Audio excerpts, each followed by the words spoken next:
이번에는 제법 큰 폭으로 예측치보다 더 많은 재고량을 보이고 있네요. 과연 본격적인 비수기에 접어든 탓일까요?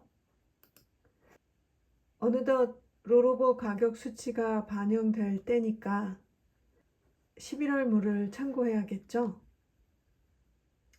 그러니까 3.2달러대면 10월 물로는 2.9달러대로 봐야 하는 거죠.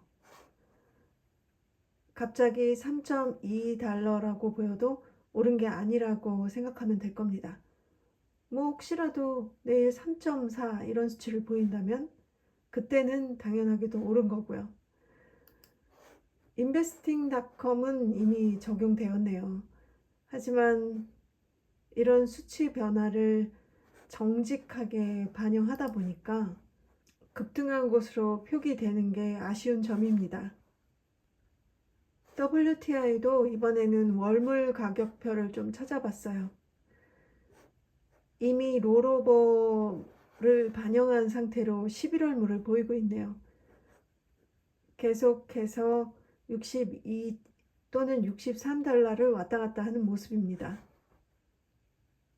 차트의 흐름으로 봐서는 제 생각에 하방 압력이 좀 더 있는 게 아닌가 이런 생각이 드네요. 뉴스를 한번 볼게요.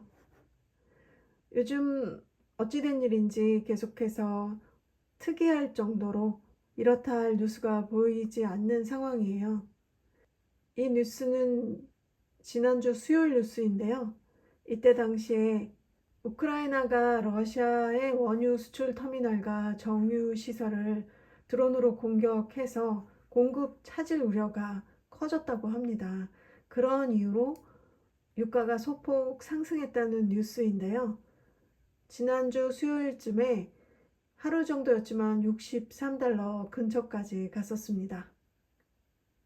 유럽연합은 점진적으로 러시아로부터 에너지 부문을 포함하여 여러 부문에서 수입 중단을 준비하고 있다고 하네요. 이에 대해 트럼프는 계속해서 관세를 빌미로 압박을 가하고 있는 상황이고요. 변함없이. 오펙 플러스는 전반적으로 증산으로 기우는 모양새입니다.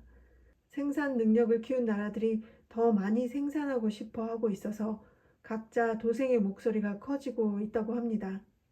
이로 인해 공급 과잉 현상은 거의 확정적이 될 것 같다는 생각이 드네요. 이 뉴스는 이틀 전 기사인데요.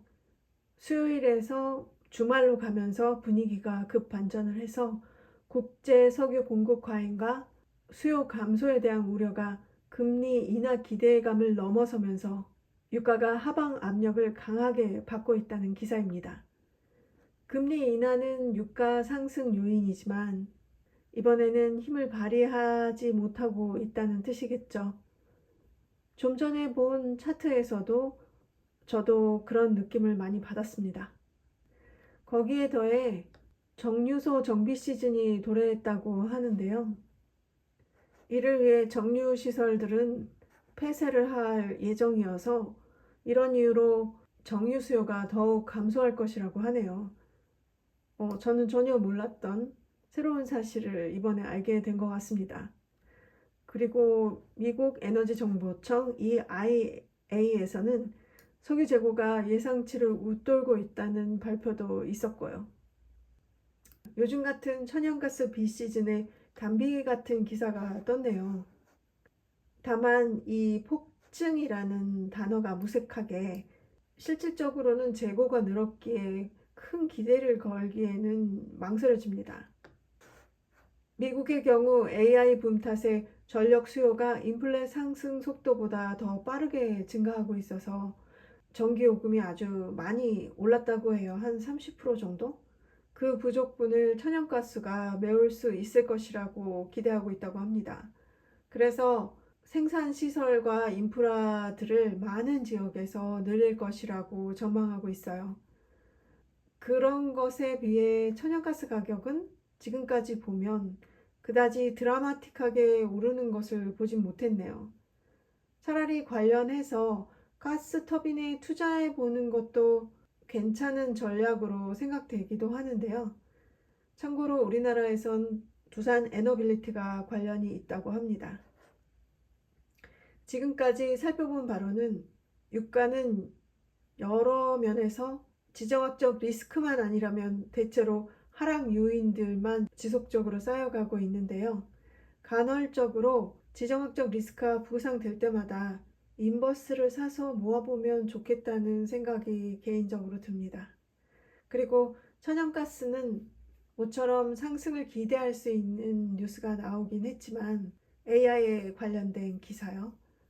하지만 비시즌이기도 하고 재고량도 늘고 있다고 하니 좀 더 보수적인 관점에서 접근해야 될 것으로 보입니다. 오늘은 여기까지.